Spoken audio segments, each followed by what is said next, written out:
And we have so many Missourians here that are or underemployed, and with expansion, we could be covering those folks. I mean, myself.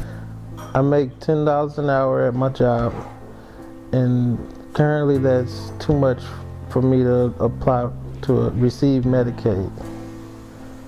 He's living in poverty level, but he's not poor enough to afford Medicaid. So what do? Quit your job and not work at all? And that's not an option for him to do that.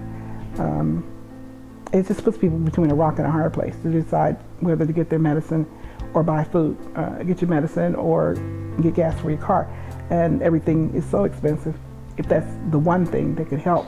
If Medicaid did expand, then we wouldn't be forced to sort of stay at this sort of income level. I'd be able to work and we would have a 2-family income. I would be covered under Medicaid expansion. The economics of the situation is if you create a bill where somebody can have access to Medicaid, medical care, then you've created a situation where you can boost the economy of your state.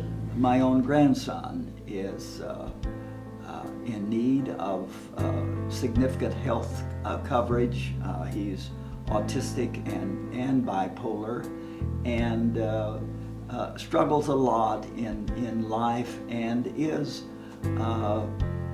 on Mo Health Net.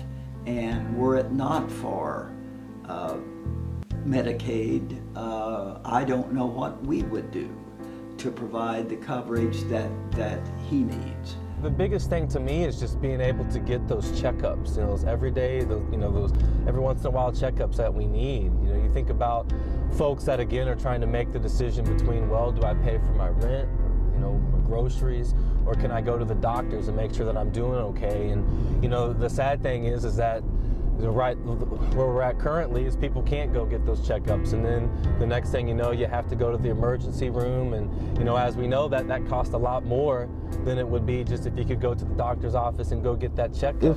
If they expanded Medicaid, I wouldn't have to visit the emergency room just for an insulin shot. That way I can take care of it myself. I already know how to do it. Take the shot, take the glucose test and everything. But if they expanded it, yes, I would not have to visit the emergency room as often, just for an insulin shot. If it's a choice between food and medicine, people are going to choose food. If it's a choice between medicine and housing, people are going to choose their housing, and they will walk around without. And that's just my situation with thyroid disease. I can imagine people that are diabetics, people that have high blood pressures. These are simple diseases that can be controlled by medicine, that underneath the Medicaid Expansion Act, they could have access to it and live a healthier, better life and function better than what they do without their medication. I feel that Medicaid is a moral imperative for a number of reasons. Among them, it would allow up to 300,000 additional hard-working Missourians to have health care coverage. To me, the choice is very simple. I mean, the Affordable Care Act, it is law, and so the money is there. To me, it's either we can accept the money that's being offered to us, help out, do what's right for all Missourians, or we can reject these funds and leave a lot of people that are in these sort of precarious situations still at risk. To me, I don't really understand not accepting the money. I think that this is a great opportunity for Missouri, and I think it'd be kind of foolish not to take it.